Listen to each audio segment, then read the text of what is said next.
وسلم على رسوله الكريم. أما بعد فأعوذ بالله من الشيطان الرجيم. بسم الله الرحمن الرحيم.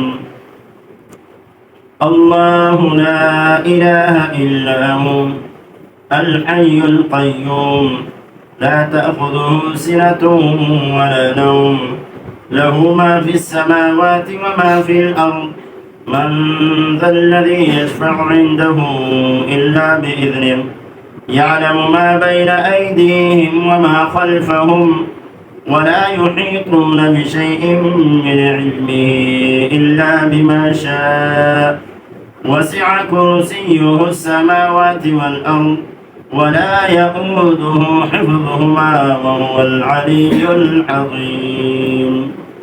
صدقت يا رب العالمين. دوستوں بزرگوں، چند دنوں سے آیت الکرسی پر بیان شروع ہے. آیت الکرسی وہ عظیم آیات ہے کہ تمام قرآن کریم کی آیتوں کی سردار ہے اور ان کے فضائل کے بارے میں، دعویٰ کے بارے میں اور دلائل کے بارے میں آپ حضرات نے اکثر سن لیا. رسول کریم صلی اللہ علیہ وسلم نے فرمایا، جو شخص آیت الکرسی گھر میں پڑھے گا تو اس کی گھر سے شیطان بھاگ جاتا ہے. اور دوسری حدیث میں ہے، رسول کریم صلی اللہ علیہ وسلم نے فرمایا کہ جو شخص آیت الکرسی کو ہر فرض نماز کے بعد پڑھتا ہے تو اس بندے اور جنت کے درمیان جو آڑ ہے وہ صرف موت ہے. ہر فرض نماز کے بعد جو آیت الکرسی پڑھتا ہے تو اس کے اور جنت کے درمیان کیا ہے؟ آڑ موت ہے. موت جب موت آئے گی تو یہ جنت سیدھا چلا ہے. تو دوستوں بزرگوں، اس حدیث مبارکہ کو امام نسائی رحمۃ اللہ علیہ نے ذکر کیا ہے اور اکثر مفسرین نے ذکر کیا ہے. علامہ ابن کثیر رحمہ اللہ نے اس کو ذکر کیا ہے اور پھر ابن جوزی کے حوالے سے ذکر کیا ہے کہ یہ موضوعی روایت ہے.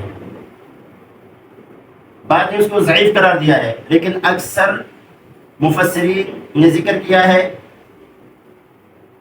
کہتے ہیں ان کی اکثر اور اسانید سے مختلف سندوں سے یہ روایت ذکر ہے. ایک سند کے لحاظ سے اس کی سند درست ہے، واللہ اعلم. لیکن آیت الکرسی کی فضیلت اپنی جگہ پر درست ہے. اور بھی احادیث ہے جیسے آپ حضرات نے سن لیا. تو اللہ رب العزت فرماتا ہے، وَلَا يُحِيطُونَ بِشَيْءٍ مِّنْ عِلْمِهِ إِلَّا بِمَا شَاءَ.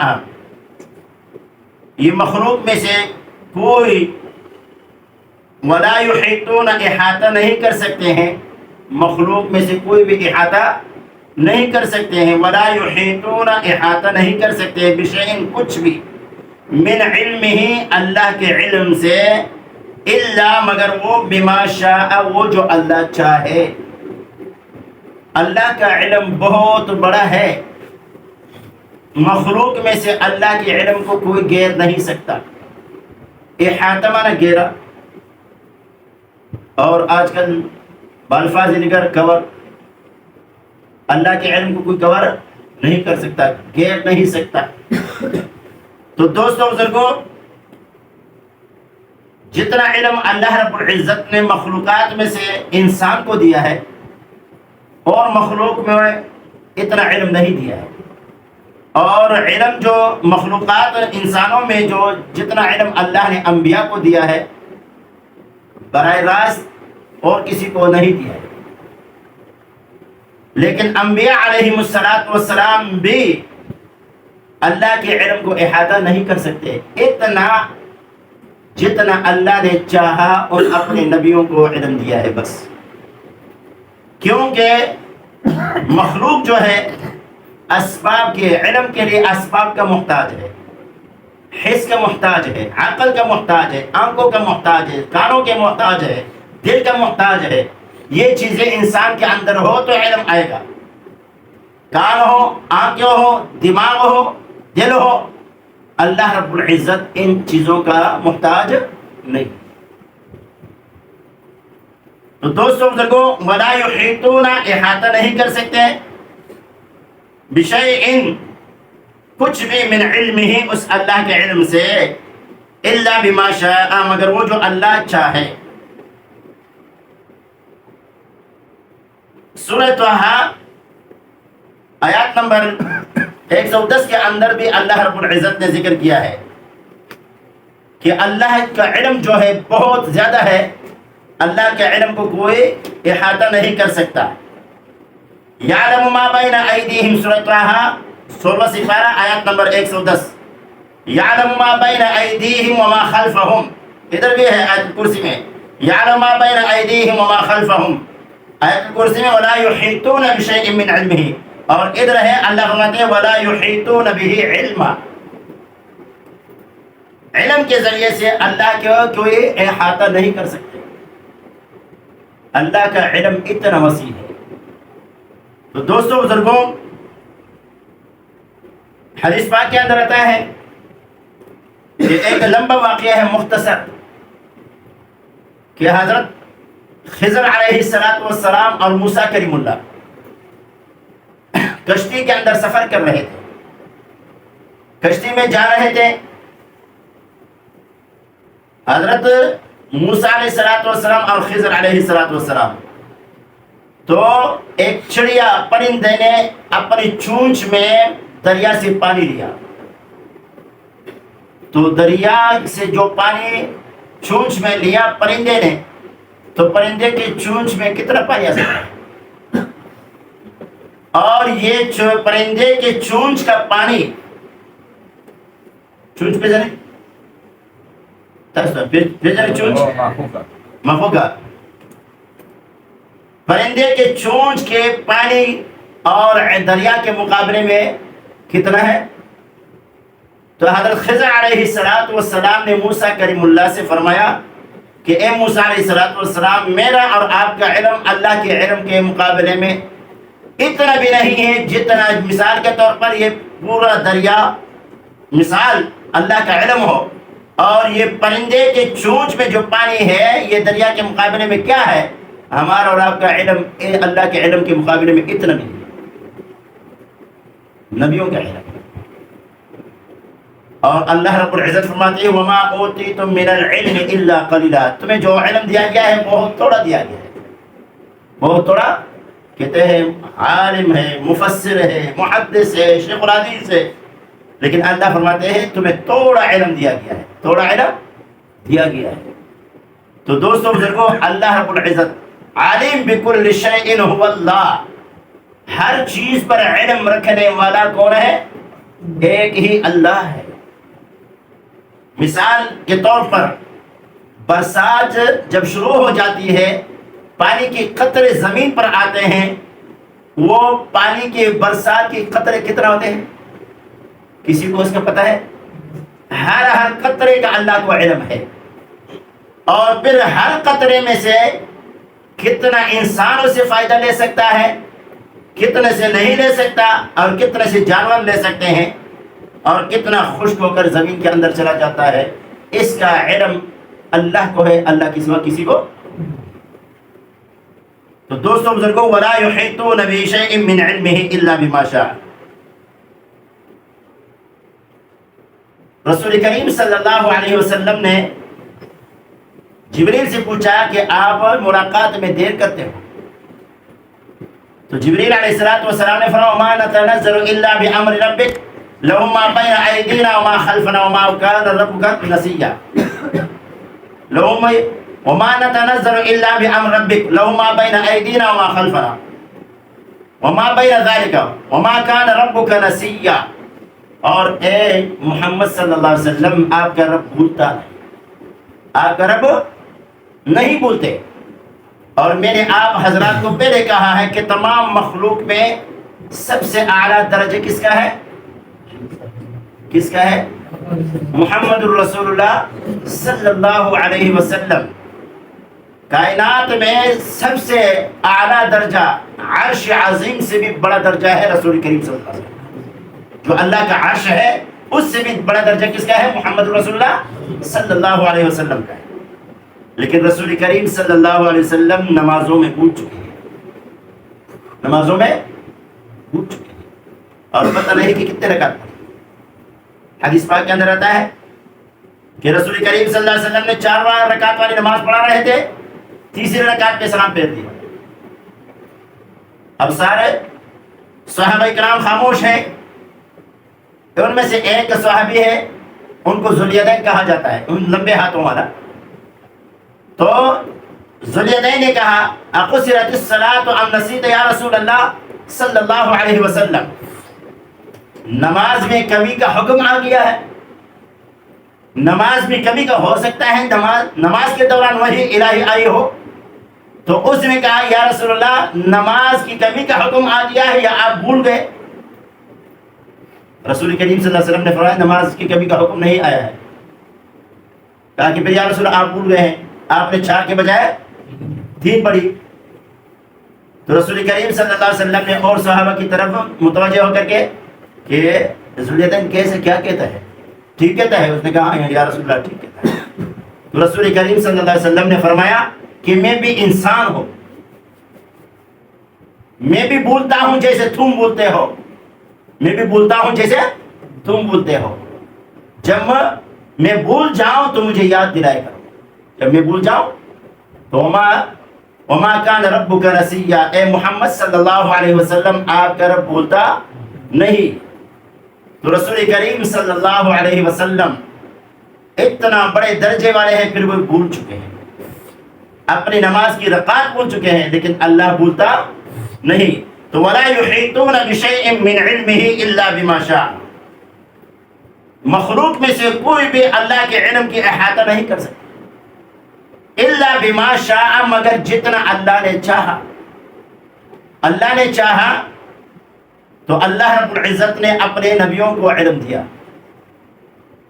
مخلوق میں سے اپنے نبیوں کو علم دیا، فرشتوں کو علم دیا ہے، اور حضرت آدم علیہ السلام کو جو اللہ نے پیدا فرمایا، پھر فرشتوں اور آدم علیہ السلام کو چند چیزوں کے نام بتا دیا۔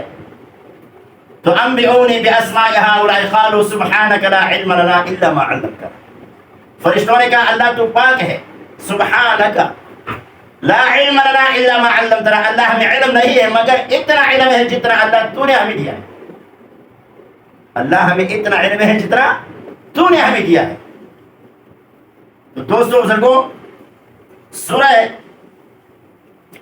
جن کے اندر اللہ رب العزت فرماتا ہے کہ عالم الغیب فلا یظہر علی غیبہ احدا، عالم الغیب، غیب کا علم رکھنے والا اللہ ہے، فلا یظہر علی غیبہ احدا، اپنے اس غیب کے علم پر کسی کو ظاہر نہیں کرتا ہے، الا من ارتضی من رسول، مگر جس کو پسند کرے اپنے رسولوں میں سے، اور رسولوں میں سے جو علم اللہ نے رسولوں کو دیا ہے، اور وہ بھی حواس، وہ تابع ہیں، اسباب کے محتاج ہے، لیکن اللہ کا علم بغیر اسباب کے ہے۔ اللہ کا علم جتنا اللہ نے دیا رسولوں کو اتنا ہے علم ہے، اس کے بعد اوپر علم نہیں ہے۔ جیسے کہ اسی آیت الکرسی کے درس میں آپ حضرات نے سنا من ذا الذی یشفع عندہ الا باذنہ، کہ اللہ کے اجازت کے بغیر کوئی سفارش نہیں کر سکے گا، سفارش وہی کرے گا جس کو اجازت مل جائے، اور سب سے پہلے اجازت سفارش کی کس کو ملے گی؟ محمد الرسول اللہ صلی اللہ علیہ وسلم۔ رسول کریم صلی اللہ علیہ وسلم نے فرمایا کہ اللہ رب العزت کی طرف سے جب مجھے شفاعت کی اجازت ملے گی، میں سجدے میں گر پڑوں گا، سجدہ کروں گا اللہ کے عرش کے نیچے قیامت کے دن، اور اللہ مجھے سجدے میں ایسا رہنے دے گا جتنا اللہ چاہے۔ اور وہ بھی مفسرین کے اقوال کے حصے میں نے آپ حضرات کو آگاہ کیا، 1 ہفتہ یا کوئی اور ایک مفسر نے 1 سال تک کہا ہے، بہرحال وہ مفسرین کے اقوال ہے۔ جتنا رسول اللہ نے فرمایا جتنا اللہ چاہے اتنا مجھے سجدے میں رہنے دے گا، اور اس وقت سجدے کی حالت میں اللہ رب العزت میرے دل کے اندر ایسے کلمات ڈالیں گے، ایسے جملے ڈالیں گے کہ ان کلمات اور جملوں کے بارے میں مجھے اب علم نہیں ہے۔ بخاری شریف کے حدیث کہ اب وہ مجھے معلوم نہیں ہے کہ اللہ وہ ایسے کلمات میرے دل کے اندر ڈالے گا. تو دوستو بزرگوں، تو ولا يحيطون بشيء من علمه الا بما شاء، احاطہ نہیں کر سکتے ہیں کوئی چیز یہ مخلوق میں سے اللہ کے علم سے مگر جتنا اللہ چاہے، جتنا اللہ چاہے. تو دوستو بزرگوں، حضرت موسیٰ علیہ السلام تقریر کر رہے تھے. کسی نے پوچھا اے موسیٰ علیہ السلام آپ سے بڑا عالم ہے؟ اس نے کہا نہیں، اللہ کو پسند نہیں ہے. اللہ نے امتحان میں ڈال دیا. اور خضر علیہ السلام کی طرف پھر وہ جو سفر ابھی دریا کی جو سفر پیش آیا یہ اسی وجہ سے. تو دوستوں بزرگوں، خضر علیہ السلام کو جو علم اللہ نے دیا وہ موسیٰ علیہ السلام کے پاس وہ علم نہیں تھا. تو اللہ رب العزت فرماتے ہیں وسع کرسیہ السماوات،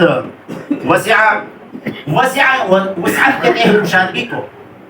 وسع کرسیہ السماوات والارض، اور سمائی ہے، وسع سمائی ہے کرسیہ، اس اللہ کی کرسی نے السماوات والارض، ساتوں آسمانوں اور ساتوں زمین کو.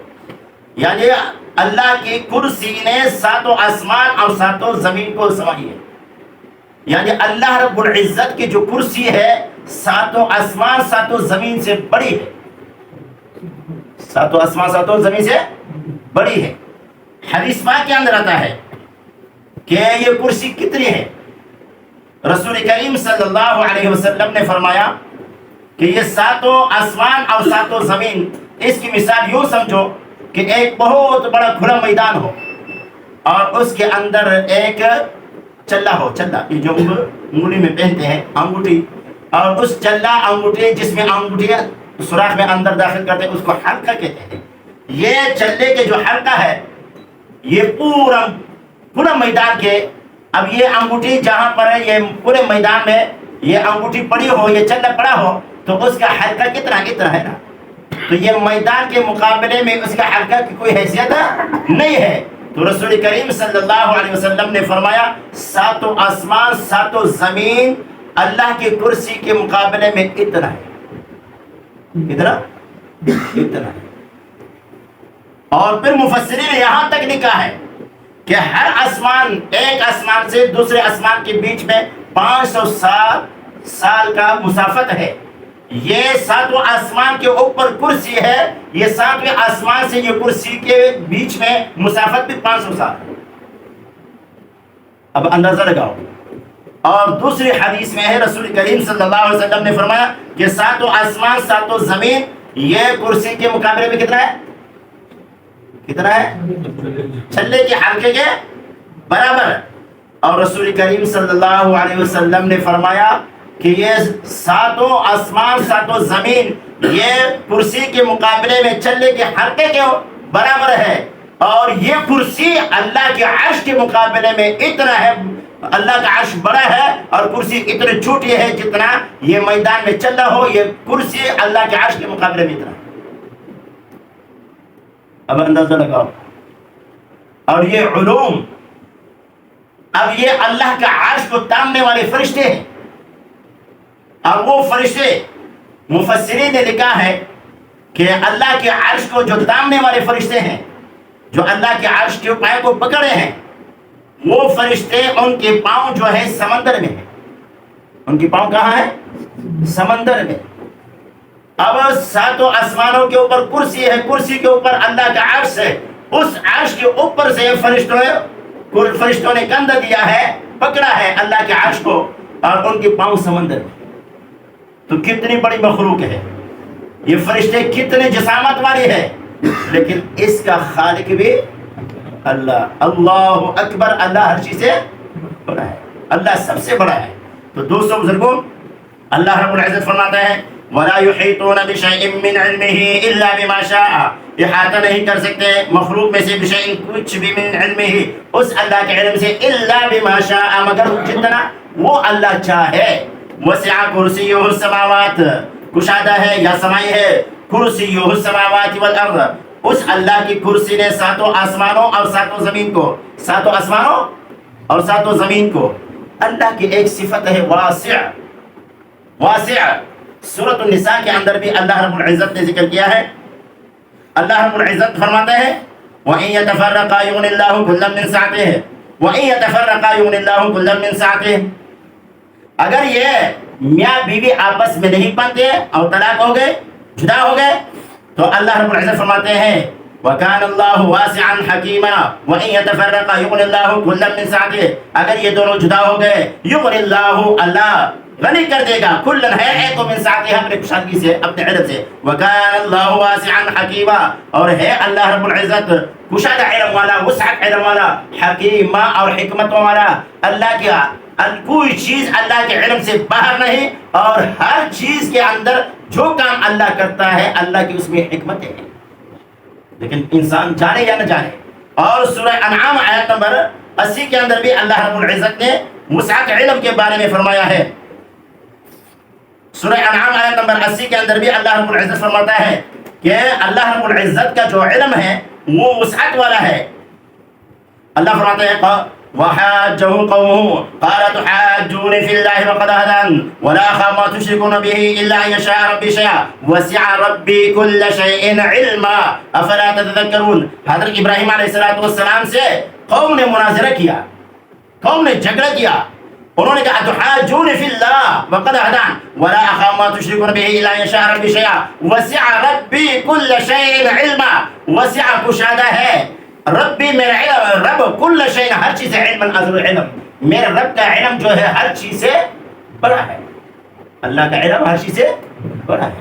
تو دوستو بزرگوں، حضرت ابراہیم علیہ السلام نے بھی یہی فرمایا کہ وسع ربی کل شيء علما. اور وہاں وَإِن يَتَفَرَّقَا سورۃ النساء وَإِن يَتَفَرَّقَا يُغْنِ اللَّهُ كُلًّا مِّن سَعَتِهِ. اور سورہ اعراف کے اندر بھی ہے آیت نمبر 156 کے اندر اللہ رب العزت نے وسعت علم کے اندر بارے میں فرمایا ہے کہ اللہ کا علم کتنا وسیع ہے.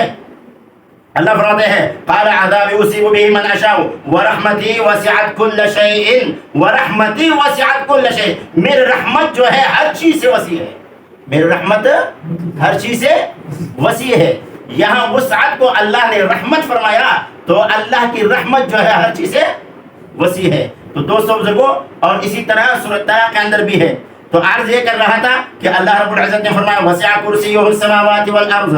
وسع سمائی ہے، کرسیہ اس اللہ کی کرسی نے، السماوات والارض ساتوں آسمانوں اور ساتوں زمین کو، ساتوں آسمانوں اور ساتوں زمین کو. تو ساتوں آسمان ساتوں زمین کتنی بڑی مخلوق ہے، کتنی بڑی مخلوق ہے. اور انسان کی عقل حیران ہو جاتی ہے اگر انسان اس پہ دماغ اس کی طرف توجہ کی جائے تو ایک آسمان کتنا بڑا ہے. اگر ساری زندگی انسان سفر کرتا جائے تو آسمان کو پار نہیں کر سکتا. اتنا بڑا آسمان، ایک آسمان، پھر ایسا ساتوں آسمان. اور وہ ساتوں آسمان کو اللہ رب العزت فرماتا ہے میں نے ان کو چھت بنایا. کیا بنایا؟ چھت بنایا ہے. اور بغیر عمد، بغیر ستون کے، بغیر ستون کے، ترونہا جو تم اس کو دیکھتے ہو، تم اس کو دیکھتے ہو. اللہ فرماتے ہیں حل ترا من فطور، کیا تمہیں اس میں کوئی نقص درار نظر آ رہا ہے؟ او انسان، کیا تو اللہ رب العزت نے جو یہ اتنی بڑی مخلوق آسمان کو پیدا کیا ہے اس میں کوئی درار، کوئی نقص تجھے نظر آ رہا ہے؟ فرجع البصر کرتین ینقلب الیک البصر خاسئا وهو حسیر. دوبارہ نظر دوہراؤ، دوبارہ نظر یہ دوہراؤ، آپ کی نظر تک جائے گی لیکن اللہ کی پیدائش میں کوئی نقص پیدا نہیں کر سکے. اور دوسرے مقام پر اللہ فرماتے ہیں اانتم اشد خلقا ام السماء بناها، کیا تم زیادہ سخت ہو ازروی پیدائش کی یا آسمان جو اللہ نے ان کو بنایا ہے؟ تو اللہ نے ساتوں آسمان، ساتوں زمین، اتنی بڑی مخلوق، اور یہ بڑی مخلوق سے یہ ساتوں آسمان، ساتوں زمین اتنی بڑی مخلوق ہے، لیکن اس سے بھی ہمیں رسول کریم صلی اللہ علیہ وسلم کی حدیث مبارکہ سے علم ہو گیا کہ یہ ساتوں آسمان، ساتوں زمین اللہ کے کرسی کے مقابلے میں اتنا ہے، اتنا ہے، اتنا ایک چھلے کے حلقی جتنا ہے. اور پھر یہ کرسی اتنی بڑی مخلوق ہے لیکن یہی کرسی اللہ کی عرش کے مقابلے میں اتنا ہے. دوستو بزرگوں، اللہ رب العزت خالق لکل شیء هو اللہ، ہر چیز کا خالق کیا ہے؟ اللہ ہے. عالم بکل شیء هو اللہ, اور عالم ہر چیز کے اللہ ہے, ہر چیز کا علم رکھنے والا بھی اللہ ہے, ہر چیز کو دیکھنے والا بھی اللہ ہے. تو دوستوں بزرگوں, شروع میں اللہ نے دعویٰ کیا اللہ لا الہ الا ہو, نہیں ہے کوئی عبادت کے لائق, نہیں ہے نفع و ضرر کے مالک مگر ایک ہی اللہ ہے. اللہ رب العزت نے فرمایا جو اتنا علم نہیں رکھ سکتا ہے وہ عبادت کے لائق نہیں ہے, جو اتنا علم کا مالک ہو وہ عبادت کے لائق ہے, اور اتنا علم کے جو مالک نہ ہو وہ عبادت کے لائق نہیں ہے. اور پوری کائنات میں اتنا علم کا مالک اللہ کے سوا کوئی نہیں ہے. تو معلوم ہو گیا کہ عبادت کے لائق بھی اللہ کے سوا کوئی نہیں ہے تو ایک ہی اللہ ہے. جو کچھ کہا اور آپ حضرت سنا, اللہ اپنے دربار میں قبول اور منظور فرمائے, یہی ہمارے لیے ذریعہ نجات بنائے. وآخر دعوانا الحمدللہ.